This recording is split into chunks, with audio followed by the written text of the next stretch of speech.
ಕಲ್ಯಾಣಿಯ ಪಕ್ಕದಲ್ಲಿರುವಂಥದ್ದೇ ಲಜ್ಜಾಗೌರಿ. ಲಜ್ಜಾಗೌರಿಯ ಒಂದು ವೈಶಿಷ್ಟ್ಯತೆ, ದಕ್ಷಿಣ ಭಾರತದಲ್ಲಿ ಕಮಲ ಮುಖವುಳ್ಳ ಲಜ್ಜಾಗೌರಿ.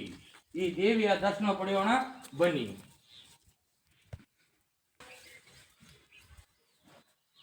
ತಚ್ಚಯ್ಯೋರರುಣಿಮಯೇ ಗಾತುಂ ಯಜ್ಞಾಯ ಗಾತುಂ ಯಜ್ಞಪದೇ ದೈವೀ ಸ್ವಸ್ತಿರಸ್ತು ನಃ ಸ್ವಸ್ತಿರ್ಮಾನುಷೇಭ್ಯಃ ಊರ್ಧ್ವಂಜಿಗಾತು ಕೇಶಂ ಷಣ್ಣೋऽस्तु ದ್ವಿಪದೇ ಷಣ್ಚತುಷ್ಪದೇ.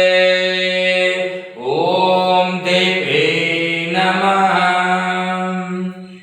ಈ ಲಜ್ಜಾಗೌರಿಯ ಮಹಾತ್ಮೆ ಯಾವ ರೀತಿ ಇದೆ ಅಂದರೆ, ಬಹಳ ಹಲವಾರು ಇತಿಹಾಸವನ್ನು ಹೊಂದಿರುವಂತಹ ಲಜ್ಜಾಗೌರಿ. ನನ್ನ ಅನುಭವವನ್ನು ಇದರೊಳಗೆ ಹೇಳಿಕ್ಕೆ ಇಚ್ಛೆ ಪಡ್ತೀನಿ. ದಕ್ಷಿಣ ಭಾರತದಲ್ಲಿ ಕಮಲ ಮುಖವುಳ್ಳ ಲಜ್ಜಾಗೌರಿ, ಆ ದೇವಿಯ ಆಕಾರ ಯಾವ ರೀತಿ ಇದೆ ಅಂದರೆ, ಪ್ರಸೂತಿ ಕಾಲದಲ್ಲಿ ಮಹಿಳೆಯರು ಯಾವ ರೀತಿ ಕುಳಿತಿರುವಂತಹ ಭಂಗಿ ಇದೆ, ಅದೇ ತರ ಕುಳಿತಿರುವಂತಹ ವಿಗ್ರಹ. ಈ ತಾಯಿ ಹತ್ತಿರ ವೃಥಾಚರಣೆಯಲ್ಲಿ ಭಾಗವಹಿಸಿದರೆ ಅತಿ ಶೀಘ್ರವಾಗಿ ಕಲ್ಯಾಣ, ಸಂತಾನ ಹಾಗೂ ಯಾವುದೇ ಒಂದು ಕಷ್ಟದ ಪರಿಸ್ಥಿತಿಯಲ್ಲಿ ಬಂದು ಆ ತಾಯಿ ಹತ್ರ ಬೇಡಿಕೊಂಡ್ರೆ ಸಾಕು, ಅತಿ ಶೀಘ್ರವಾಗಿ ಕೊಡುವಂಥದ್ದು.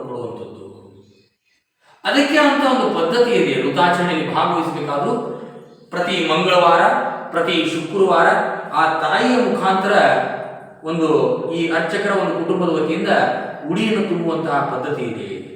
ಆ ಉಡಿಯನ್ನ ತುಂಬಿಸಿಕೊಂಡ್ರೆ ಅತಿ ಶೀಘ್ರವಾಗಿ ಕಲ್ಯಾಣ, ಸಂತಾನ ಹಾಗೂ ಹಲವಾರು ಸಮಸ್ಯೆಗಳು ಕೂಡ ಪರಿಹಾರ ಆಗ್ತದೆ. ಹೀಗಾಗಿ ಸಮಸ್ತ ಭಕ್ತಾದಿಗಳು ಸೋಮನಾಥನ ದರ್ಶನ ಪಡೆದು ಲಜ್ಜಾಗೌರಿಯ ಒಂದು ವೃಥಾಚರಣೆಯಲ್ಲಿ ಭಾಗವಹಿಸಬೇಕು. ಇನ್ನು ಈ ಒಂದು ದೇವಸ್ಥಾನಕ್ಕೆ ಮತ್ತೊಂದು ಇತಿಹಾಸ ಏನಂತ ಹೇಳ್ಬೇಕಂದ್ರೆ, ಋಷಭಾರೂಢ ಮೂರ್ತಿ ಅಂದ್ರೆ ಮುಖವುಳ್ಳ ಶಿವನನ್ನ ಹಾಗೂ ದಕ್ಷಿಣ ಭಾರತದಲ್ಲಿ ಕಮಲ ಮುಖವುಳ್ಳ ಲಜ್ಜಾಗೌರಿ, ಮುಖವುಳ್ಳ ದೇವತೆಯನ್ನ ಕಾಣಬೇಕಾದರೆ ಪುಲಿಗೆರೆಯ ಸೋಮನಾಥ ಅಂದ್ರೆ ಲಕ್ಷ್ಮೇಶ್ವರಕ್ಕೆ ನೀವು ಆಗಮಿಸಬೇಕಾಗುತ್ತೆ. ಪುಲಿಗೆರೆ ಅಂದ್ರೆ ಏನು? ಪುಲಿಗೆರೆ ಪೂರ್ವದಲ್ಲಿ ಸೋಮನಾಥನ ಒಂದು ಲಕ್ಷ್ಮೇಶ್ವರಕ್ಕೆ ಇರುವಂತಹ ಹೆಸರು. ಪುಲಿಗೆರೆ ಆದ ನಂತರ ಲಕ್ಷ್ಮೀಪುರ, ಲಕ್ಷ್ಮೀಪುರ ಆದ ನಂತರ ಲಕ್ಷ್ಮೇಶ್ವರ. ಹೀಗೆ ಹಲವಾರು ಇತಿಹಾಸ ಇದೆ ಈ ಲಕ್ಷ್ಮೇಶ್ವರಕ್ಕೆ. ಈಗ ಈ ದೇವಸ್ಥಾನದ ಮತ್ತೊಂದು ಇತಿಹಾಸದಲ್ಲಿ 59 ಕಂಬವುಳ್ಳ ಈ ದೇವಸ್ಥಾನದಲ್ಲಿ ಒಂದು ಕಂಬದಲ್ಲಿ ಮಾತ್ರ ಹೊಳಪಿನ ಕಂಬ, ಶೈನಿಂಗ್ ಕಂಬ ಅಂತ ಕರಿತೀವಿ. ಆ ಕಂಬದಲ್ಲಿ ಬಿಂಬ ಪ್ರತಿಬಿಂಬವನ್ನು ನೋಡೋಣ ಬನ್ನಿ.